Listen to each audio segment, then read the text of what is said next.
convertir el audio en... Vamos a seguir con la historia de Am Israel, pero antes de empezar, es justamente lo que siempre nosotros hablamos en la historia del pueblo de Israel, cómo se va dando, que justamente sale, esta no es mía, yo la acabo de traer, sale de esta perashá. Es increíble cuando Vaishlach dice que, ¿se acuerdan que contamos que había un odio que Dios, Boré Olam, hizo crear ese odio? A veces uno se pregunta por qué el odio, por qué Esab, Sonet, Jacob, por qué el Goy odia tanto al judío. Pero justamente ese es el odio, cuando uno lo ve desde arriba, después de toda la historia del pueblo de Israel, ve que ese odio es el que mantuvo al pueblo de Israel. Cuando el pueblo de Israel se empiezan a asimilar, a asemejar al gentil y quererse asimilar, inmediatamente es lo que dijo Akol Kol Yaakov Be'ayadayim Yed Esav. Cuando el pueblo de Israel empieza a bajar, empieza a asimilarse, empieza a querer parecerse a los demás pueblos, inmediatamente ahí comienza el odio, ahí comienza que cuando uno piensa que más se quiere asimilar, es más cuando nos apartan. Entonces, si nosotros nacemos, como hay el dicho que siempre lo dije, como si el pueblo de Israel no hace kiddush, entonces los goyim nos hacen abdalá. ¿Sí? Si nosotros no nos santificamos, entonces viene el goy y ellos son los que se encargan de apartarnos. Y justamente ese odio se creó entre Esab y Jacob, que cuando está escrito en la parashá, cuando volví ahora de Jacob de Harán, de la casa de Labán, después de 20 años, entonces no sabía si ese odio de Esab todavía seguía latente o no, porque quizás el tiempo hace a veces lo que uno hace que se olvide. Después de 20 años de una pelea, pasaron 20 años que no se ven, ya se olvidó, no hay cartas, no hay mail, no hay WhatsApp, no hay nada. Entonces ya pasó el tiempo y ya uno se va olvidando. Entonces él quería ahora llegar y ver, Jacob quería llegar y ver cómo se iba a comportar Esab, si viene con enemigos a matarlo o viene en son de paz. Entonces resulta que manda Vaishlach Jacob Malachim, manda enviados para ver a ver si venía el hermano a matarlo o venía en forma amigable. Entonces le dicen cuando vienen, le digo, Banu el Ajija el Esab, ya regresamos de tu hermano Esab, y le dice que fueron a donde Arza Seir Sede Edom, o sea llegaron y fuimos a la ciudad de Seir, a la ciudad de Edom. Eran nombres que en esas ciudades les había puesto Esab. Esab había puesto esos nombres. ¿Para qué había puesto esos nombres? Y ahí se dio cuenta que venían en son de guerra. El pueblo, así le dijo Esab, cuando bautizó, cuando le puso los nombres a las ciudades donde él vivía, le puso Arza Seir, la tierra de Seir, Sede Edom, el campo de Edom. ¿Por qué esos nombres? Entonces ahí se dio cuenta. Eso alguna vez lo habíamos explicado, que cuando un país o una nación quiere rememorar algunos eventos importantes, como unas guerras o la independencia o lo que sea, entonces le pone a las calles o a las ciudades los nombres. Por ejemplo, 20 de noviembre le pone. ¿Por qué? Porque es la avenida 20 de noviembre, ¿sí? Porque es un evento muy importante que tienen que rememorar. O, por ejemplo, avenida Benito Juárez, o, por ejemplo, la batalla de Puebla, lo que sea. Siempre para rememorar cosas le van poniendo nombres para que en las generaciones no se les olvide. Y así es siempre. Lo mismo Esab. Esab siempre tenía una ta'ana, tenía una reclamación contra Jacob.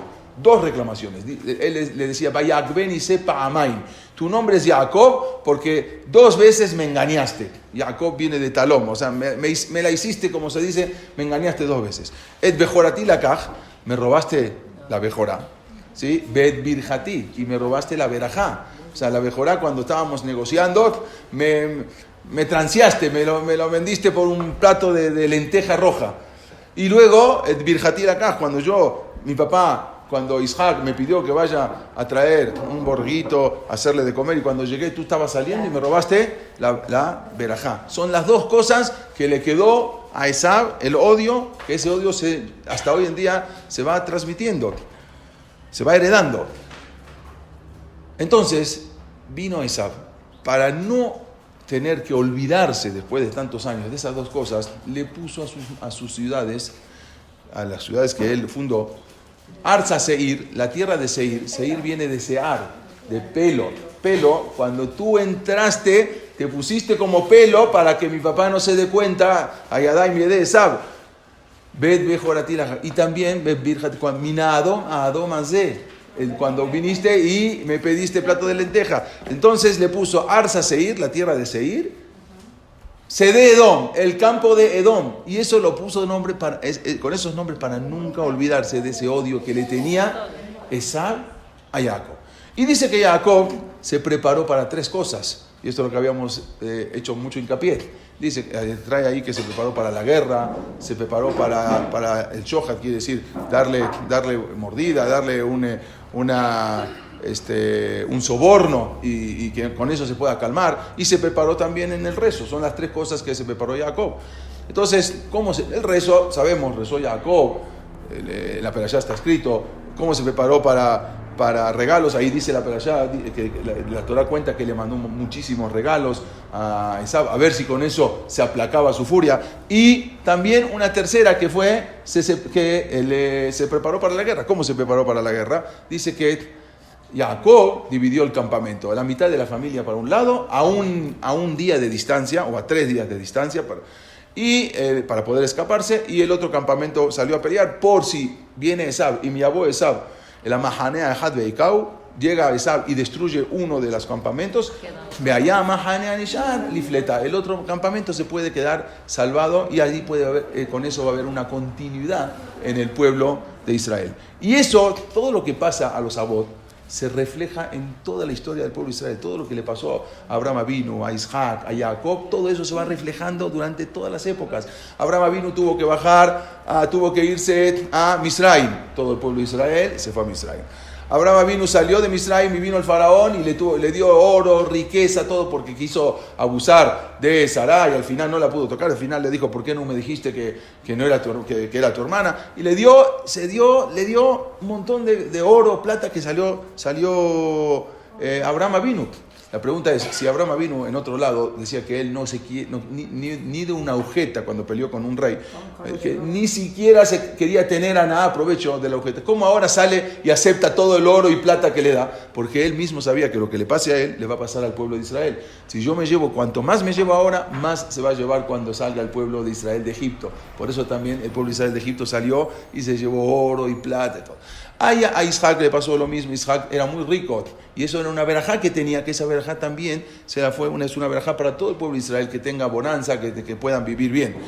A Jacob también, él sabía que lo mismo que haga le va a pasar al pueblo de Israel. Esos eran el modelo del todo el pueblo de Israel. Por eso se llaman los Abot. Entonces, Maase Abot, Siman Lavarim, todo lo que pasa a los Abot le van pasando a los hijos. Entonces, él mismo dividió el campamento porque él sabía que cuando el Dios se enoje con el pueblo de Israel por los pecados, entonces él mismo, antes de destruir o enojarse con una parte del pueblo, va a dividir el campamento. Y cuando Kadosh Baruj Hu va a atacar algo o va a ensañarse con alguna parte del pueblo de Israel, él mismo ya estaba dividiendo el campamento. Por eso vemos que toda la historia de Israel se dividió el campamento. Antes que se destruya Israel, se divide el campamento y entonces están en Babel. Cuando llegan a Babel ya están los Yehudim. Cuando se destruye Babel ya están los Yehudim en Francia, en Alemania y en España. Ya sigue. Cuando se acaba España, ya están los Yehudim, ya les habían abierto las puertas del Imperio Otomano y Colón había descubierto América. Y mi abuelo sabe la Mahanea Had Beikau, cuando venga Esab y destruya tu campamento, ve allá Mahanea Nishar Lifleta. Justamente es lo que dice esta perashá. Y ahora vamos a entrar un poquito entonces en lo que íbamos en la historia. Estábamos acabando la Primera Guerra Mundial, que fue lo último que habíamos hablado, que la Primera Guerra Mundial, uno a veces dice, bueno, no tiene nada que ver la primera con la segunda. No, fue una antesala a la Segunda Guerra Mundial, que fue después de 20 años, poquitos años después. Fue más o menos, 18, 20 años. Entonces, y fue inmediato. Entonces, esto fue una antesala, porque por lo que pasó en la Primera Guerra Mundial, fue como que perdió Alemania y ahí perdió el Imperio Otomano, que tenía miles de años. Entonces, ahí fue cuando Alemania se sintió vapuleada, se sintió avergonzada de todo lo que le hicieron, y ahí fue cuando se empezó, y aparte tenían una debacle económica muy grande, y ahí fue cuando se empezaron a levantar y la gente empezó a ver a un líder, que era el líder que los iba a llevar al éxito. Es lo que vamos a hablar un poco ahora más. No entramos en ese tema ahora. Pero lo que pasa, pero vamos a hablar, estamos ahora entre la Primera y la Segunda Guerra Mundial. Eso es donde estamos ahora. En Rusia, en 1928, el gobierno soviético, ¿se acuerda que habíamos hablado también que cayó la época de los zares? Ellos tenían una idea de formar un asentamiento judío.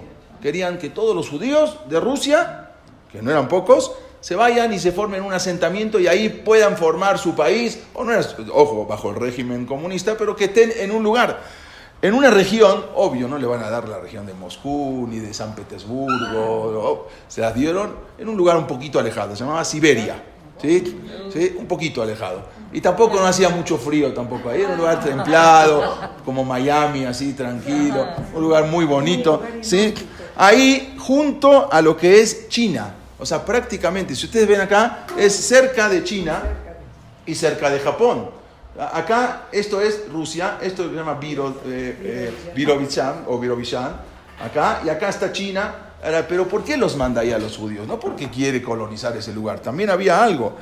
Resulta que los rusos les preocupaba la reciente influencia que tenía Japón y China en esa región. Entonces al rato van a venir los japoneses y chinos y van a empezar a entrar a esa región, y es una región inhóspita, no hay nadie. Voy a mandar a gente para que sean como una muralla y estén ahí los judíos. Entonces manda a los judíos, todo tiene su razón, no porque era bueno, ni porque quería hacer una Eretz Israel en la Rusia. No, necesitaba gente ahí. ¿Y a quién va a mandar? A los judíos que vayan allá.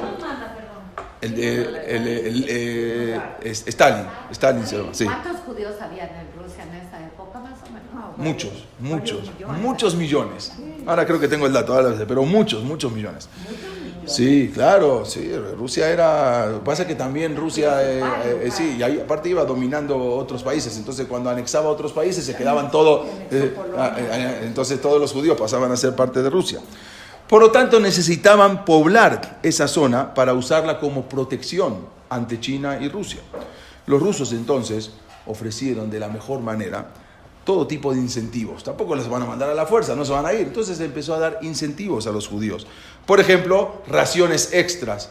Antes el comunismo, cada uno tenía su ración que le daban diaria o semanal de lo que tenían que recibir. Así era el comunismo, en Cuba también.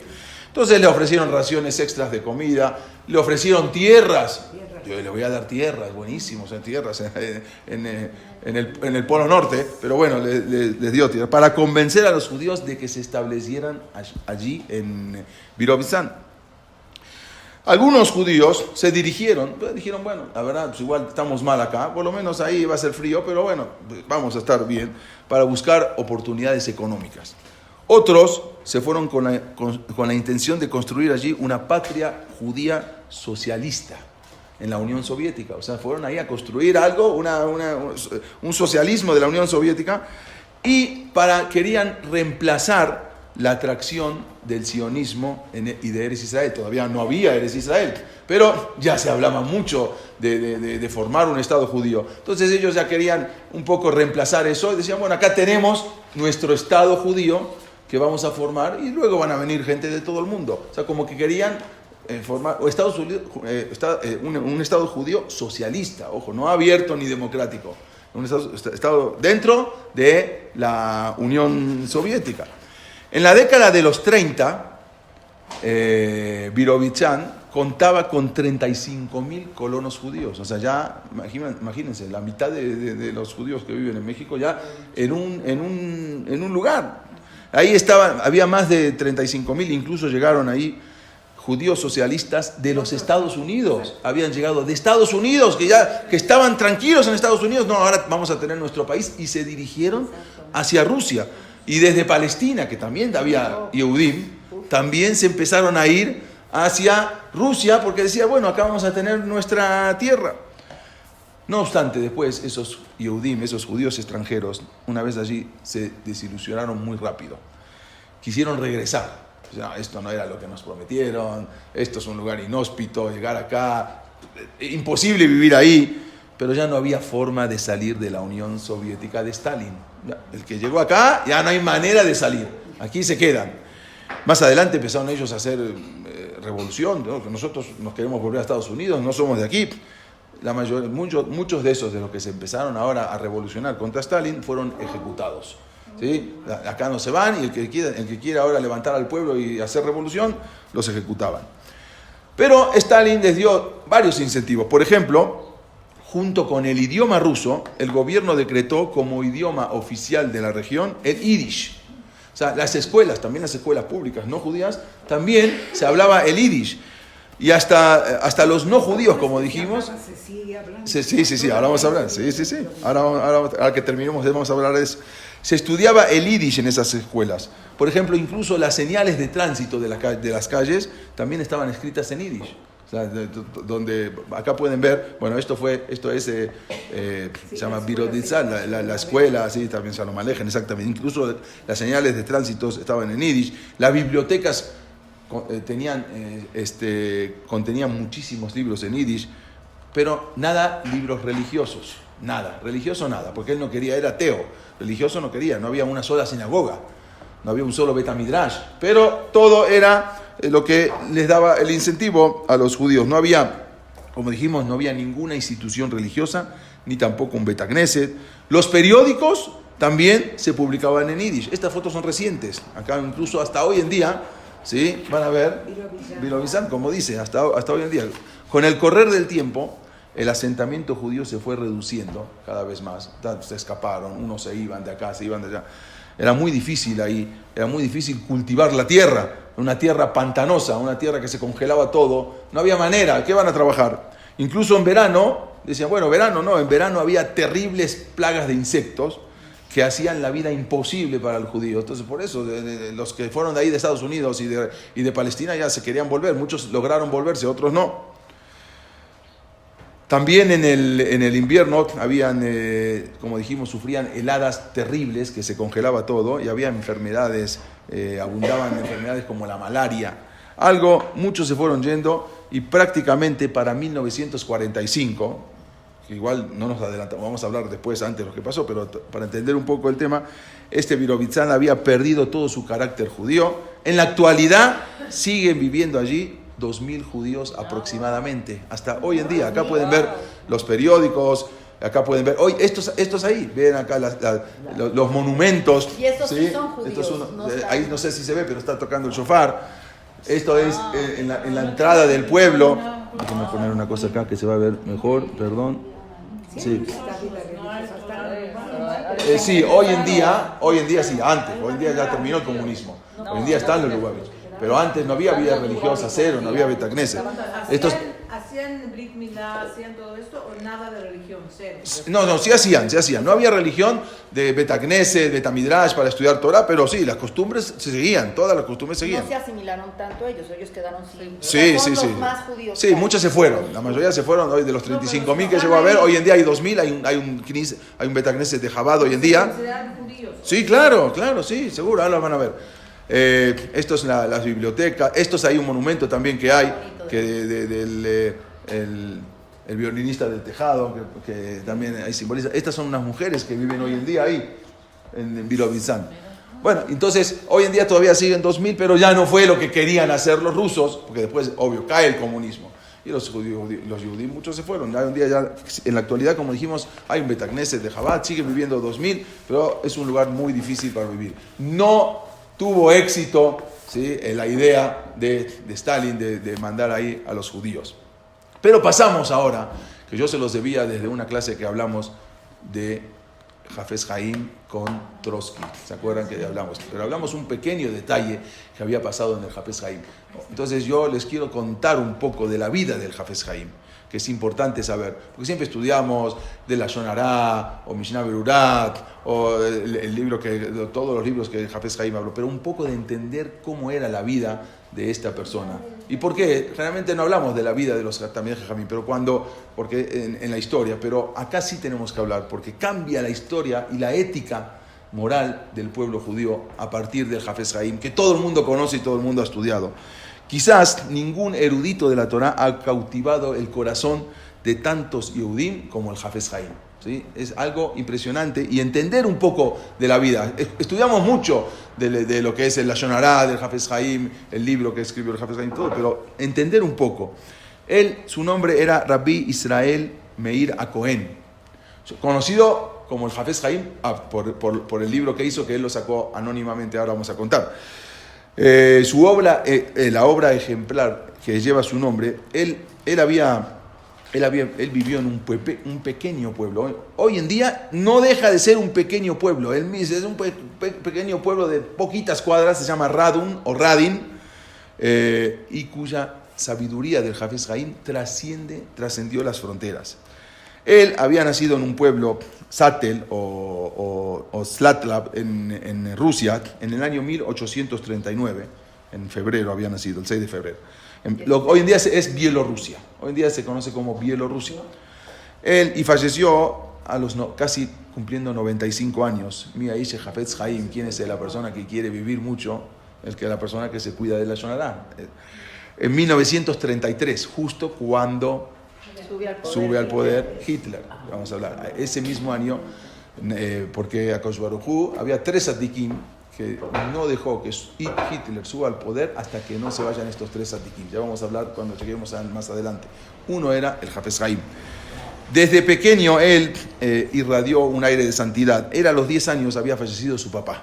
Cuando tenía 10 años, su mamá se quedó viuda y se muda a Vilna. Vilna era ya una ciudad más importante. Y después ahí ella se casa, se muda a Vilna para que el Hafez Haim pueda continuar con sus estudios. Ella luego se casa y se va a vivir a un pueblito que se llamaba Radin, ¿sí? Radun, con el esposo, con su segundo marido, que no era el papá del Hafez Haim. En su adolescencia, nada más para ver un detalle, cómo se preocupaba él, todas las noches él se preocupaba de vaciar, porque los niños le hacían bromas pesadas al aguatero, ¿no? Y le ponían la agua congelada en las cubetas. Entonces al otro día, cuando tenía que venir el aguatero, tenía que tardar 1 hora en descongelar toda esa agua para poder surtir agua a la gente. Entonces los niños iban haciendo esas travesuras, pero él, después de que terminaba de hacer todas esas travesuras, iba y rompía el hielo, quitaba el hielo para que ponga agua y al otro día no se le congele, y echaba. Entonces él justamente todos los niños se habían quedado en hacer esas travesuras, pero él, después de hacer eso, venía él mismo. Desde niño, cómo era el Hafez Haim, para entender un poquito. Él nunca quiso ejercer como rabino de la Keilah. Nunca ejerció como rabino. Sí aceptó después un puesto, el puesto de Rosh Yeshiva, pero de rabino de la ciudad él no quiso hacer. Él después se casó, y se casó con la hija de su padrastro, ¿sí? La hija de su padrastro, que era más grande que él. Y todos se burlaban de cómo te vas a casar y qué te van a dar si es pobre. Bueno, al final él ya había dado el ok, entonces él no quiso deshacer su compromiso. Era muy chaparrito. Sí, se casó con la hija de su padrastro. Él había recibido una herencia de 150 rublos que le permitieron instalar una tienda de abarrotes para su esposa. Él recibió una herencia, 150 rublos, con eso para poder vivir. Vivía modestamente de este pequeño almacén, una tienda de abarrotes, que lo atendía a su esposa, mientras él era el que le llevaba sus cuentas. Él se dedicaba a estudiar. Iba periódicamente a la tienda para asegurarse que las medidas de las básculas estén exactas, que estén limpias, porque a veces le quedaba un poquito de harina, entonces ya pesaba más, entonces le daba menos al cliente, para que todo marque el peso exacto. Él tenía una emuná al 100% en Boreolam, en Dios. Él cerraba la tienda, apenas ganaba el dinero suficiente para el día. O sea, era el mediodía, ya tenía lo que comer hoy, ya no hace falta trabajar más, había que cerrar la tienda, no quería gastar sus esfuerzos en actividades mundanas. Con respecto a este humilde comercio, algo impresionante, él le imponía a su esposa ciertas condiciones. ¿Cuáles eran? Le pedía que no abriera el local después del mediodía. O sea, además, hasta el mediodía. A la tarde ya no se abre. ¿Por qué? A fin de evitar la competencia con otros negocios, que según él, los dueños de los demás negocios necesitaban más dinero que él. Por lo tanto, dice, no, a mediodía, los demás que trabajen. Querían comprar con él. Exactamente. Sin embargo, un día se dio cuenta que toda la gente nada más compraba a la mañana y con su negocio.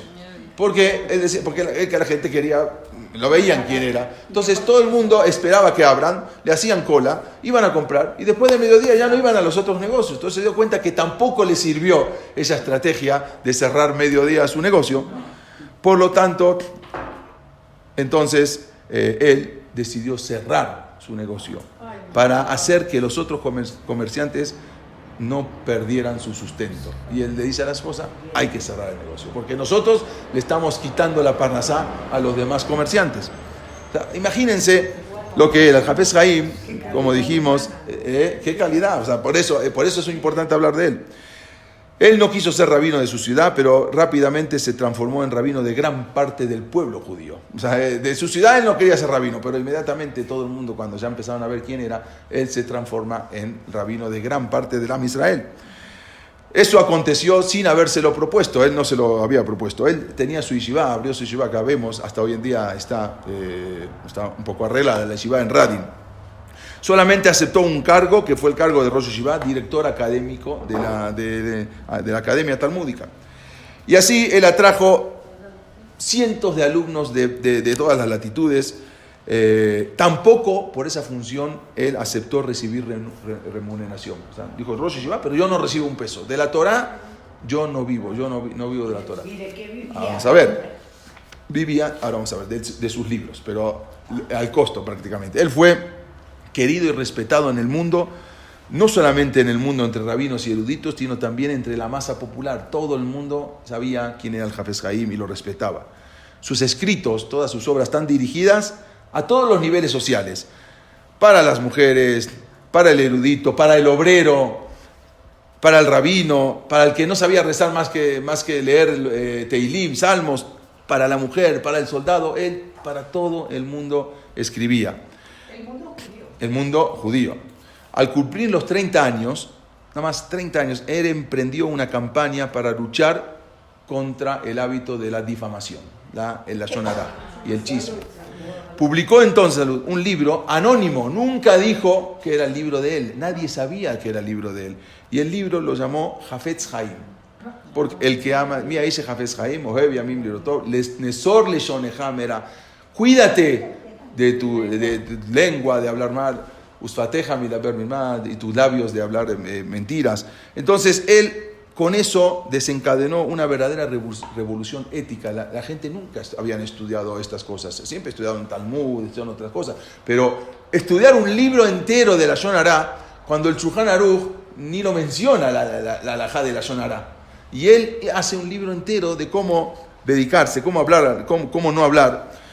Incluso él inspirado en este versículo, en el Mi'a'ish Hafez Haim, ahí él escribe este libro anónimamente. Pero el escrito fue publicado en 1873, como dijimos, sin mencionar su nombre. Pero cuando luego se devela, se dan cuenta la gente que él fue, entonces todo el mundo lo empezó a llamar el Hafez Haim. Y a partir de ahí es conocido como el Hafez Haim, por el libro que hizo, que él lo había escrito anónimo. Y luego la gente, cuando se empezó a enterar, se dio cuenta, se empezó a correr la voz, ahí todo el mundo lo llamó el Hafez Haim. Y a partir de ahí se lo conoce como el Hafez Haim. El que quiere la vida.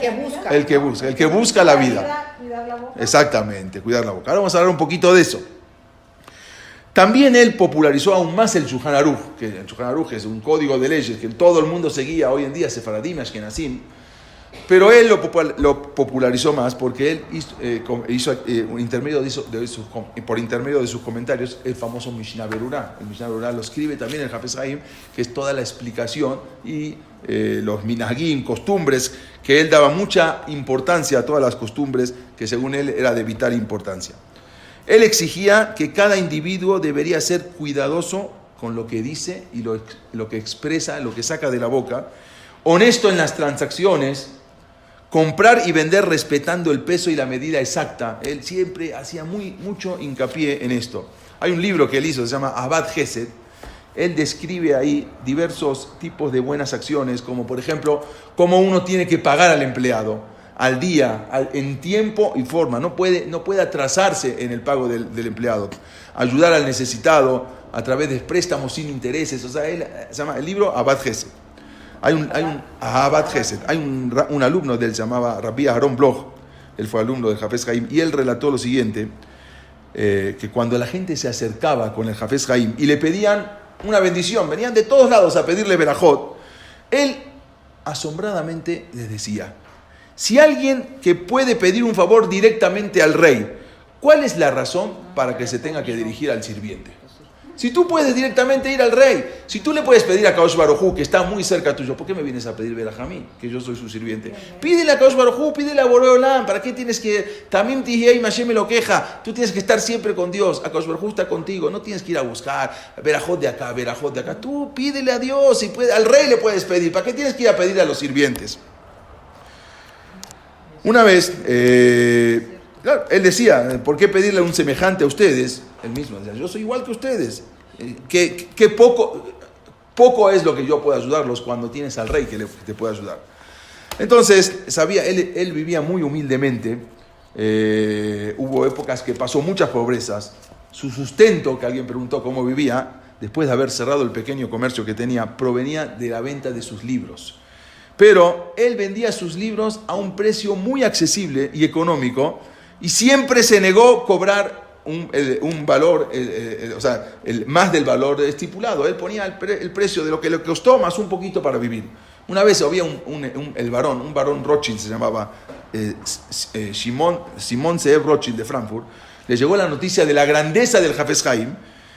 Entonces quiso también obtener sus escritos. Y él le pidió a su amigo, se llamaba Eliyahu Rosenheim, que le dio 100 marcos, ve y cómprame los libros del Hafez Haim. El Hafez Haim, entonces, le mandó los libros y le adjuntó una cuenta de lo que salía. El valor era de 14 marcos.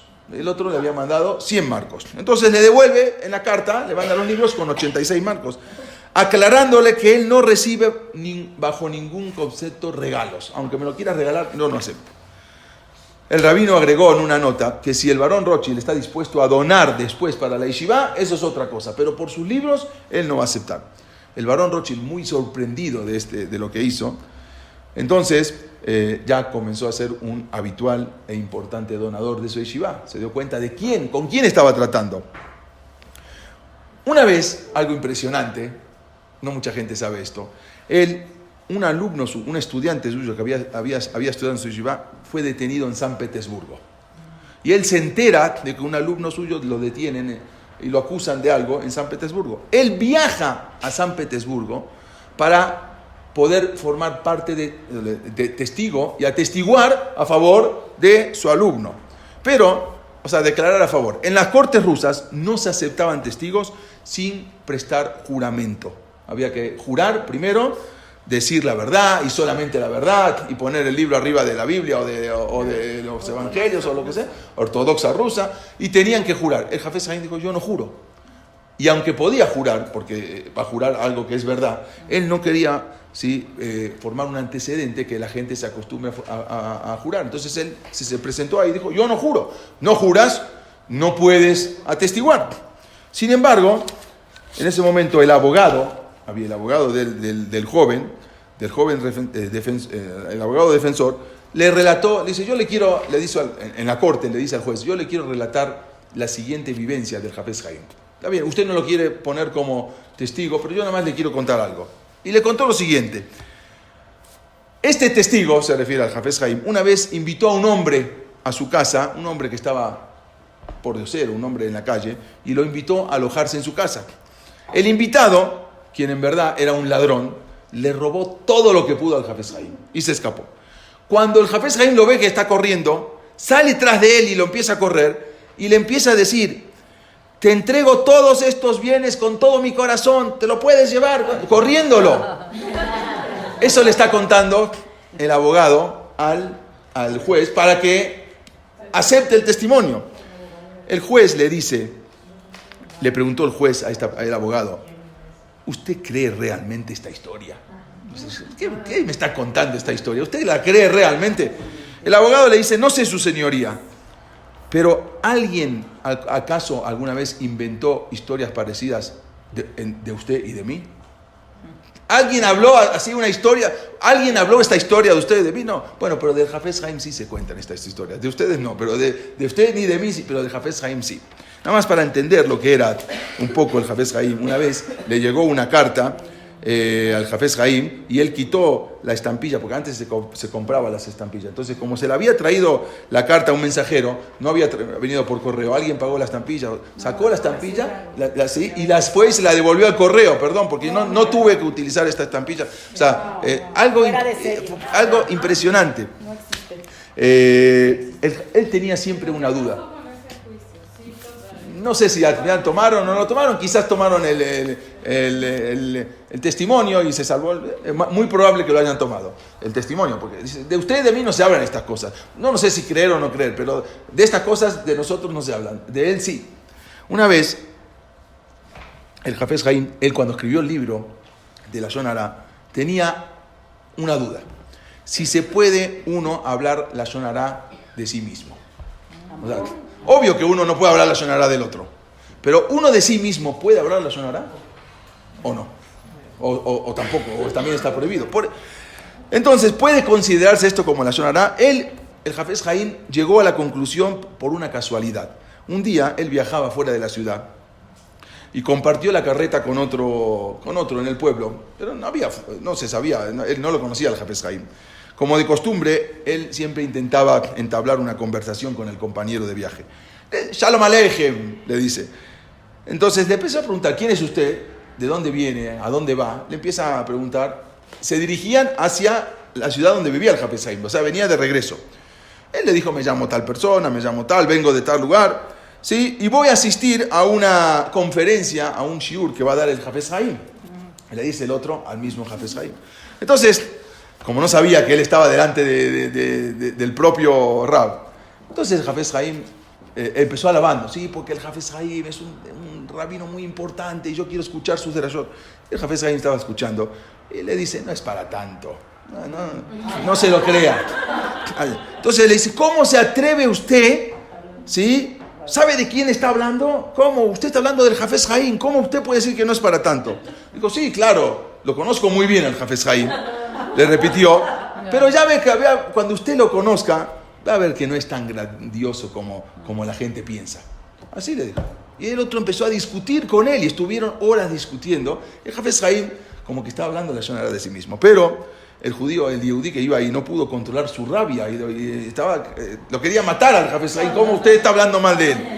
Pero el coche cuando llega a su destino, cientos de personas estaban esperándolo y cuando baja el Hafez Haim todo el mundo lo viene a recibir. Al darse cuenta esta persona que estaba ahí con él, que se había peleado con el propio Hafez Haim, sintió se avergonzó terriblemente. Entonces el Hafez Haim ahí decidió que uno no puede hablar la Lashon Hara ni siquiera de uno mismo. ¿Por qué? Porque se dio cuenta, o sea, él tenía esa duda, pero con este hecho se dio cuenta que ni siquiera de uno mismo puede hablar, porque el otro se sintió tan avergonzado de lo que hizo, de haber confrontado al mismo Hafez Haim. Él andaba todos los días, Hafez Haim, todos los días con su mismo abrigo, gastado por años. Siempre usaba el mismo abrigo. Pero, sin embargo, él en su guardarropa guardaba un abrigo nuevo de seda en su armario para el día que se anuncie la llegada del Mashiach. Eso lo tenía guardado para la llegada del Mashiach. Eso no lo usaba nunca. Estaba especial para cuando llegue el Mashiach. Él estaba con... Se le quedó el nuevecito. Se le quedó nuevecito y quién sabe hoy en día quién lo tiene. Él escribió un libro que se llama Sipita li Yeshua, si acaso esperaste a la redención. Así reflejaba su estilo de vida. Para él este mundo era efímero. La verdadera vida comenzaba una vez que uno se va de este mundo. Una vez un yehudí norteamericano que había venido a visitar al Hafez Haim, esto es conocido, llegó al pequeño pueblo de Radin. El visitante se extrañó mucho al ver cuán pobre y escaso era el amueblado. Apenas tenía una mesa, una silla y no sé si alguna vez tuvieron la oportunidad de entrar a la casa de Rav Steinman también, igual, una mesa, una silla y todo, ni siquiera silla, se sentaban en la cama. Entonces, la persona, el importante era una persona muy rica que llegó a ver... un judío norteamericano que había viajado a ver al Hafez Haim. Había viajado a trabajar y de paso fue a ver al Jafetz Haim y vio solamente una mesa, bancos, una cama. Sorprendido le preguntó, ¿por qué no tenía más muebles? ¿Por qué no tiene más comodidades? Usted, rabino, ¿cómo puede ser que viva así? El Jafetz Haim le contestó como un buen judío con otra pregunta. Dígame, le dice al judío americano, ¿dónde están sus muebles? Dice, no, el otro estaba desconcertado. Perdón, yo soy un turista que anda de viaje, no me quedo mucho tiempo en cada lugar y por ello no necesito estar trayendo los muebles a donde voy. El Jafetz Haim le dijo, yo también soy un turista en este mundo, ¿sí? Un simple viajero en este mundo y espero estar poco tiempo en este mundo, ¿sí? Por eso yo tampoco llevo mis muebles, porque ¿para qué voy a transportar mis muebles? O sea, esto a veces nosotros no estamos en esa categoría, ¿sí? No se desanimen, ¿sí? Pero no estamos en esa categoría. Pero hay que entender dónde estaba la categoría de los Gedolei Israel, ¿sí? Exactamente. Este mundo, él le decía, es la antesala al mundo venidero. Y para hacer una antesala creo que está bastante bien amueblada mi casa. Entonces, yo pienso, el Jafetz Haim odiaba el lujo en una vez. El lujo y el bitul Torah, cuando alguien tenía que trabajar de más y dejar de estudiar Torah. En una vez, cuando él se casó, había fallecido su esposa, se casó con su segunda esposa, Miriam Freide. Sí, su esposa falleció, se casó. Sí, claro, que tuvo hijos con la primera y también con la segunda. Miriam Freide, se llamaba Freide, era hija de un rabino acaudalado, o sea, la segunda esposa, y estaba acostumbrado a una existencia más cómoda, o sea, no como vivía el Jafetz Haim. Entonces en la sala de estar del comedor había solamente una mesa, una tabla, un tablón. Una mañana cuando el Jafetz Haim vuelve del rezo se encuentra con que las sillas están nuevas, cambió todas las sillas de la sala, muy elegantes, unas sillas muy elegantes en la sala de estar. El Jafetz Haim no podía creerlo. Su esposa le explicó que el motivo fue porque sentía vergüenza de tener que estar recibiendo a rabinos tan ilustres y sentarlos en unas sillas de madera. Por eso cambió. El Jafetz Haim le dice, ¿tú permitirías que alguien se sentase arriba de una Gemara? Arriba de un Talmud. Bueno, tú estás provocando que se sienten arriba de una Gemara. ¿Por qué? ¿Cómo voy a pagar estas sillas? Yo tengo ahora que ir a vender más libros. Por lo tanto, tengo que cubrir los gastos, ir a buscar una imprenta, buscar al encuadernador, contactar al distribuidor. Todo eso me va a provocar bitul Torah. O sea, tú estás haciendo que se sienten arriba de una Gemara, arriba de un Talmud. Entonces, pero siempre de la manera, nunca criticando, o sea, nunca levantaba la voz, siempre de manera más amable. Podía hablar horas y explicar a qué se refería. Entonces, así era un poquito para entender. Estuvo 8 horas explicándole a su esposa el tema de las sillas. Imagínense lo que era, 8 horas por reloj. Entonces, ella le había dicho, cuando se casó le había dicho a su esposo que ella no iba a vivir en un piso de tierra, sino que él aceptó poner un piso de madera, precaria, pero un piso de madera. Una vez encuentra a su hija con un libro precioso, su hija ya se había casado, un libro muy bonito, se llamaba Korban Minja, un libro en sus manos de tapa dura, de cuero, de piel, grabado en letras de oro. Entonces él le dice a su hija, ¿qué es esto? Le responde. Dice, no, ella quería evadirlo al papá. Le dice, no, yo con esto, es un libro que con esto me siento más cómoda. ¿Y para qué necesitas un sidur tan grueso, escrito en un papel tan caro, en un empaste tan elegante? Ella le dijo, papá, yo rezo mejor con este sidur. Pongo más capaná. Entonces, ella esperando que con esta explicación, un poco ya el Jafetz Haim acepte, pero estaba equivocada. Él le dijo, Dios responde a nuestras oraciones con cualquier sidur que usemos. No necesitas un sidur tan elegante y tan caro, ¿sí? Puedes agarrar cualquier sidur, con cualquier sidur te van a contestar. No le importa a Dios si el sidur está grabado en letras de oro o con tapa dura. Sin embargo, me preocupa que tu esposo te tuvo que regalar este sidur y para eso tuvo que trabajar y perder horas de Torah para poder regalarte este sidur. ¿No te das cuenta que al final empiezas con un sidur? Luego le pides candelabros de plata, luego le pides unas cortinas bonitas, luego quieres arreglar los muros y así sucesivamente. O sea, por algo se empieza. Pero de manera bien, tranquila, ¿no? Sin enojarse. Pasó 3 horas sermoneando el Jafetz Haim a su hija Y al final le dijo que todas las recién casadas reciben este sidur. Le dijo, papá, no soy sola yo, todas reciben. Bueno, pero ella quería igualarse a los demás. El Hafez Haim le dijo, no te preocupes, yo te voy a dar la mitad de este sidur de lo que salió, se lo das a tu esposo y vamos a compartirlo. Solamente para que no gaste tanto el esposo, le devolvió la mitad. Y así él trataba de hacer respetar los valores de la Torá a la familia. No solamente a la familia, sino a todos los que los rodeaban. Lo rodeaban. Una vez el Hafez Haim él decía así, yo quiero, de joven, cuando era un joven, yo voy a arreglar este mundo. Yo vine al mundo para poder arreglar este mundo. Pero cuando se dio cuenta más adelante que no podía arreglar el mundo, dijo, bueno, por lo menos me pongo contento poder arreglar mi país. Pero más adelante vio que ni su país podía arreglar. Dice, bueno, por lo menos voy a arreglar mi colonia. Tampoco la colonia. Después dijo, bueno, voy a arreglar a mi familia. Cuando se dio cuenta que a veces ni a su familia, dice, bueno, yo con que me arregle a mí mismo ya es suficiente y los demás que puedan ver. Así decía el Hafez Haim. Fue algo impresionante. Hay mucho lo que hablar y contar sobre el Hafez Haim. Podemos hablar horas. Pero él decía siempre, tenía un lema, el Hafez Haim decía, Tov la hazot ba Hashem mi betoach ba Adam. Confía siempre plenamente en Dios, pero no en la gente. Muchas veces uno, de tanto que se confía en la gente, luego se lleva a veces un fiasco. Dice, siempre tienes que confiar. Esta es una foto original del Hafez Haim que se encontró estudiando, bueno, está arreglado un poco con talet y tefilim. El Hafez Haim era muy estricto con su conducta. Sí, era muy chaparrito. Un video, esto lo saqué de un video. Hay un video. No, esto fue un video, una foto blanco y negro, pero luego la hicieron en color. Era pintura. No era pintura, es una foto arreglada. Es una foto arreglada. Esta. Esta es una pintura después. No, Yehudim, mismo Yehudim. Sí. No, dicen que así no era, pero sí, así sí era. Así como está ahora, sí. Así era la foto realmente, exactamente. Él era mucho más estricto con él que con la gente. O sea, la gente no era estricto, pero cuando tenía que hacer cosas estrictas las hacía para él.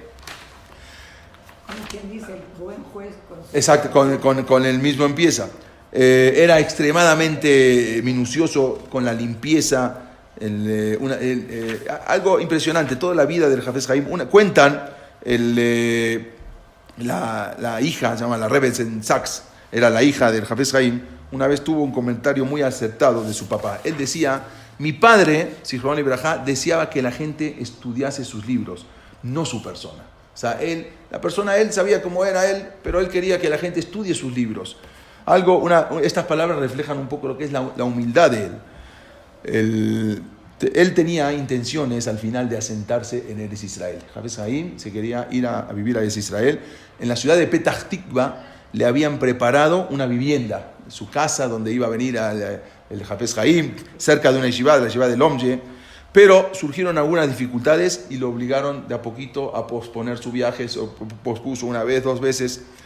Él en 1925 tenía 87 años. El Hafez Haim tenía ya todo preparado para hacer aliyá a Eretz Israel. Fue entonces que vinieron varios rabinos y le imploraron con una frase que había dicho Rabbi Israel Salanter: un padre no abandona a sus hijos ni en la vejez, pues ellos necesitan siempre de sus consejos. O sea, le fueron a decir, no querían que se vaya a Hafez Haim. Él le dijo, bueno, si yo me voy va a estar el Rabbi Hanan Wasserman, que contamos la vez pasada, que se reunió con el Hafez Haim para lo de Trotsky. Luego acontecieron otras dificultades hasta que él mismo, ya muy anciano, y aparentemente, él dijo, aparentemente desde el cielo, no me permiten que yo haga aliyá a Eretz Israel, porque cada vez que quería viajar, ocurrían ciertas cosas. Él, el Hafez Haim, unos años antes de que se falleciera, viene uno de sus alumnos que se llamaba Rab Shlomo Kahneman. Rab Shlomo Yosef Kahneman era uno de sus alumnos, que llega con él y le dice, Rab Kahneman le dice, él había hecho una yeshiva, se llamaba la yeshiva de Ponovich. Él le había dicho al Hafez Haim, ¿qué hago? ¿Cómo que sigue? Porque esto, había mucha asimilación, mucha gente que estaban bautizando, estaban en Alemania, hay mucha gente que y empezó un poco ahora a resurgir el antisemitismo después de la Segunda Guerra Mundial. Entonces, ¿qué tengo que hacer con mi yeshiva? Tengo una yeshiva de Ponovich. Después de la Primera Guerra Mundial, perdón. Sí. En Lituania, en las afueras de Lituania. Pero Lituania muchas veces pertenecía a Rusia, otras veces pertenecía a Polonia. Lituania cambiaba, a veces uno se levantaba en la mañana y ya no sabía a qué país pertenecía Lituania. Sí, es impresionante, iba cambiando, la iban dominando. Bueno, el Rav Shalom Kahneman, cuando le pregunta qué tengo que hacer, entonces el Hafez Haim en 1930 le dice: Ubehar Sion Tihye Peleta.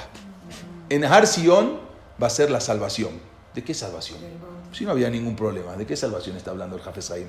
Salvación significa que va a haber un problema. Y la salvación va a estar en Behar Sion, en la tierra de Sion, en Eretz Israel. Y le dice: el futuro está en América y en Israel. El futuro del pueblo de Israel no está en Europa. En Europa se acabó. Estamos hablando antes de la Segunda Guerra Mundial. Se había cosas, se empezaba a escuchar cosas. Pero antes, todavía ni siquiera había subido Hitler al gobierno. Pero se empezaban a escuchar cosas y él le dijo: Ubear Sion Tie Peletá. Como había dicho, ¿se acuerdan que había dicho también el Rav Haim de Volozhin 250 años antes, no, antes de hoy? Él había dicho que la última parada a la cual la Torah será exiliada antes de la llegada del Mashiach es América. Así había dicho el Rav Haim de Volozhin, el alumno del Gaón de Vilna. Lo mismo le dijo: Ubear Sion Tie Peletá, tienes que ir allá y construir. Y el Rav Kahneman va a juntar fondos y viaja a Eretz Israel, que era Palestina, y empieza a construir la yeshiva. Y en la yeshiva pone, en la puerta de la yeshiva de Ponovich, acá lo pueden ver, Ubehar Sion Tie Peletá.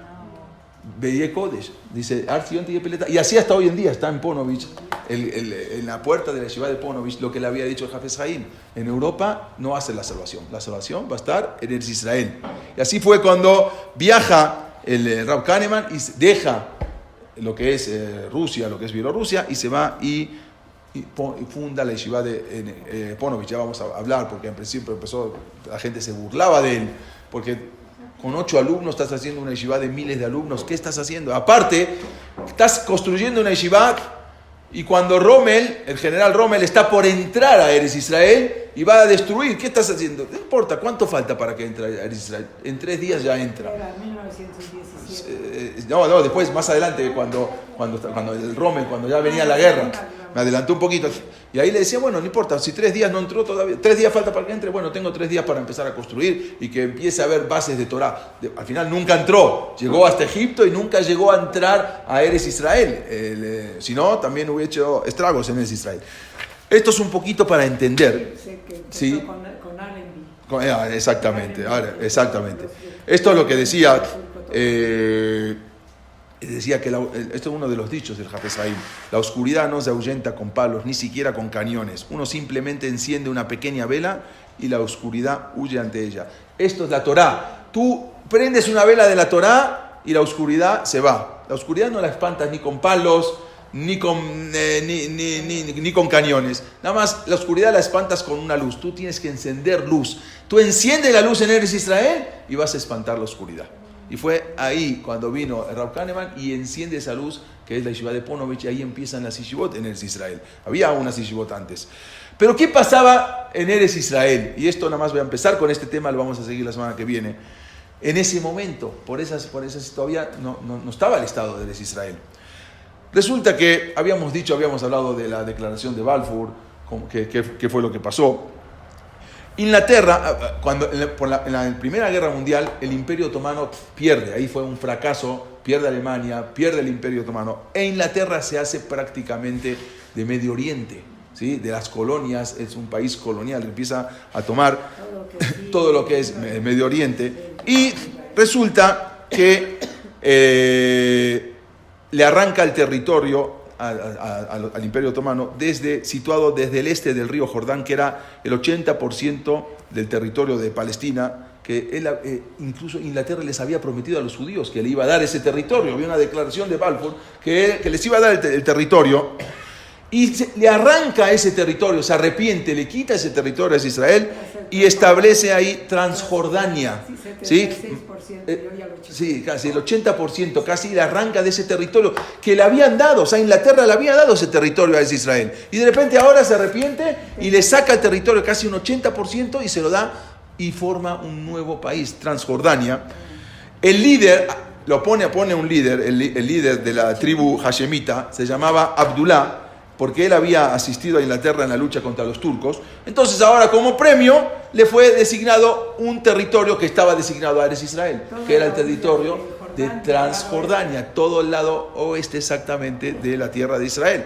Y se lo da al líder de la tribu hashemita, al rey Abdullah de Transjordania. Su nieto de este rey, para que más o menos tengan una idea, fue el rey Hussein de Jordania. Y su bisnieto es el rey Abdullah de Jordania de hoy en día, con la reina Rania. ¿Sí? Hoy en día ese es su bisnieto, que se lo habían otorgado, de Inglaterra se lo dio, porque era un territorio que ya se lo habían otorgado a Eretz Israel, y ya lo tenía, y se lo quitan y se lo dan a el rey Abdullah, y ahí forman lo que es, de la tribu hashemita, lo que es Transjordania. Inmediatamente Transjordania cerró el asentamiento de judíos. Inglaterra también cierra el asentamiento de judíos, pero a los árabes se los abre. Los judíos no podían, pero los árabes sí. Incluso Francia, que también, y esto le va a interesar, Francia que también se sentía ahora que tenía derecho de recibir parte del botín de guerra, entonces Inglaterra le da el dominio sirio y Líbano a Francia. Dice, tú también te quedas con tu parte. Porque le decía, no, yo también tengo derecho. Entonces dijo, bueno, quédate tú con Líbano y con Siria. Entonces Francia creó los países de Siria y del Líbano con sus recientes adquiridos territorios. Además, Inglaterra le dio a Siria las alturas del Golán, que también le pertenecían. 1932. Y también se los da en 1932, le da las alturas del Golán, también se las entrega a Siria, que pertenecían a Eretz Israel, que históricamente se consideraban parte de Palestina. Vemos entonces de aquí que los países y las fronteras de Medio Oriente son un invento europeo. ¿Sí? Es prácticamente un invento lo que hicieron, porque cada uno, tú que te quedas con esta parte, a ti te doy Siria, a ti te doy Líbano, a ti te doy acá, y le empezaron a sacar a Israel lo que ya tenía en la declaración de Balfour. Irak y Transjordania también fueron inventos británicos. Incluso en 1922 un funcionario británico estableció los límites de Arabia Saudita, de Kuwait, de Irak. Ellos decían, agarraban un lápiz, bueno, acá esto te pertenece a ti, esto va a ser Kuwait, esto va a ser Irak, y así fueron dividiendo. Y en 1922 también partieron lo que es Transjordania. Claro, también. 1922. ¿Sí? Lo increíble fue que gran parte del conflicto que hoy hay en Medio Oriente, de los últimos 80 años, tanto entre judíos y árabes, así como los mismos árabes, gira en torno a la división arbitraria que hicieron en ese momento. Todo lo que hicieron en ese momento, de esto para ti, esto es lo que hoy en día todavía está sufriendo el pueblo de Israel. En 1921, como dijimos, ocurrió algo que sentó el tono de las relaciones judeos-árabes en Palestina de hoy en día. ¿Qué pasó? Mandan a un enviado, se llamó Sir Herbert Samuel. Lo mandan a Eretz Israel, que era un comisionado, un alto comisionado judío en Palestina, y él, para hacer las paces, designa al mufti de Jerusalén y lo pone a Amim al-Husseini como mufti de Jerusalén. Fue un error garrafal que fue lo que puso él, lo trajo al mufti de Jerusalén. Este Husseini era un descendiente de una de las más eminentes familias árabes de Jerusalén. Él se imponía implacablemente a cualquier compromiso. Incluso, apenas lo designan a él manda avisar y manda revolucionar a todos los árabes. Y él dice, árabes, levántense como un solo hombre y luchen por sus derechos sagrados. Mata a judíos donde los encuentres. Esto agrada a Dios, a la historia y a la religión. Esto salva tu honor, Dios está contigo, y manda a él a levantar a todo el pueblo árabe en contra de judíos. ¿Quién lo puso? Un yudí, un judío, se llamaba Herbert Samuel. Él fue el que puso a este mufti. Rápidamente él obtuvo el control del Consejo Supremo musulmán, estaba a cargo de las mezquitas, estaba a cargo de controlaba la administración, todos los servicios sociales, finanzas. Este cruel antisemita era un odio que tenía por los judíos, se expandió como reguero de pólvora. Y ahí se empiezan a levantar los árabes en contra de los judíos, hasta hoy en día. Y él decía que el árabe que abogara por un judío, por la cooperación de los judíos, entonces iba a ser asesinado. Inmediatamente se empiezan a levantar. Ahora este Herbert Samuel, que la había regado, él, con la esperanza ahora de calmar la situación, ordena la inmediata suspensión de toda la inmigración judía. Porque, ¿sí? Él ordena porque dice que cuanto más judíos van a ser más problemas y paran la inmigración judía. Incluso, árabes sí, incluso a los judíos que ya habían arribado y que estaban esperando en el puerto desembarcar, se les negó el permiso y se los mandó de regreso. ¿Por qué? Porque no quería provocar más conflictos. Después, cuando se restauró la inmigración, unos meses más tarde, fue con la condición de que jamás excediera la capacidad económica palestina. ¿Sí? Tenían una cuota. El día de Kippur de 1928, los judíos estaban rezando en el Kotel. El Kotel no era como hoy en día, era mucho más angosto, el lugar donde se pasaba. Y pusieron unos biombos para separar a las mujeres de los hombres, tal como establece la ley, la halajá.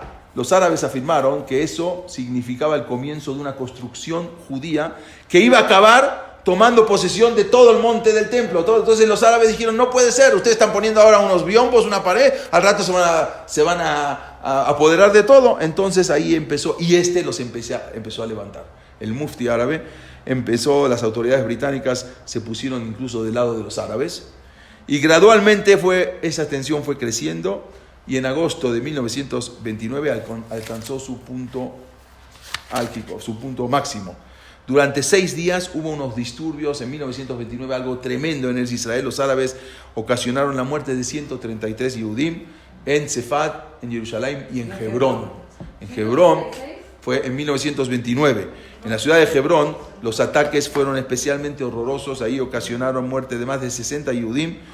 La mayoría eran alumnos de la famosa Yeshiva de Slabodka, que venía de una ciudad que se había abierto ahí en Lituania, desde 1925 habían abierto, y ahí fue unos disturbios tremendos, destruyeron sinagogas en Hebrón, fue una masacre prácticamente al pueblo judío, salieron todos los periódicos, porque ellos consideraban de que ya inminente ya era el Estado de Israel. Estamos hablando que en 1929, y ahí fue cuando en 1936, con la ayuda de fondos provenientes de la Alemania nazi, o sea, la Alemania nazi mandó fondos para que los árabes produjeran disturbios. O sea, ya los nazis ya estaban levantando ahora afuera de lo que es Alemania.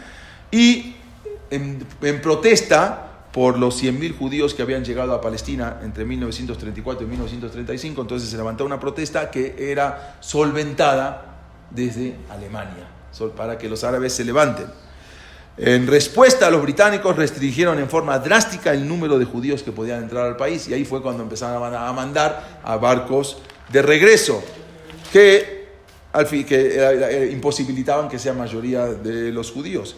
Y ahí empieza lo que es, por un lado, empiezan a levantarse, a crecer la población judía, pero por otro lado, empiezan a hacer problemas. Y este mufti viaja a Alemania, que vamos a ver ya la semana que viene, vamos a ver cómo él viaja a Alemania, se entrevista con Hitler, se entrevista con Himmler, todo para que ya no dejen mandar a judíos y los dejen ahí y los exterminen ahí, que no lleguen a Alemania. Y él fue, todo esto, desgraciadamente, sin querer, a veces lo provocamos nosotros, porque el mismo comisionado judío, él fue el que lo puso a este mufti en Jerusalén, que fue de lo peor lo que había hecho. Eres Israel, como dijimos, Akadosh Baruj Hu va preparando el camino. Va a venir una Shoah, pero Akadosh Baruj Hu ya preparó de antes que se levante un estado de Israel, para que cuando Israel uvear Sion, Tie Peletá, en la tierra de Israel va a ser la salvación. Y algo para terminar, que me gustó, lo puse incluso en mi celular. No lo dijo el Hafez Haim, pero es algo increíble. Hablamos de la Lashon Hara, y acá está en inglés, ahí lo traduje. Hay personas que tienen miedo de tragar una hormiga. Es taref, ¿cómo vas a tragar una hormiga? Y aún no por taref, porque a veces también es un asco tragar una hormiga. pero no tiene miedo a veces de tragarse un hombre vivo cuando habla Lashon Hara de él. Así dijo el Rav Baruch de Mesovich, era uno de los Hasidim. A veces uno de eso no tiene miedo, de tragar una hormiga así. ¿Cómo se cuidaba el Hafez Haim de Lashon Hara, de que la persona, la ética, la moral? Esto es lo que es Am Israel. Pero Akadosh Baruj Hu, como dijimos, va preparando todo este camino. Cuando se acaba en un lugar, ya está preparado inmediatamente en otro lugar. Y esto es lo que preparó Akadosh Baruj Hu y lo que tenemos hoy en día. Todavía falta mucho por hablar de lo que va a venir. Pero Am Israel ya siempre es Kayam, Haibe Kayam, y va preparando el camino para que nunca. Y mi abuelo sabe la majanea Hat Beikau. Si viene Esab y destruye un campamento, Eres Israel ya está formado. Ve allá majanea Neshab Lifleta. Este es el campamento. Bueno, hasta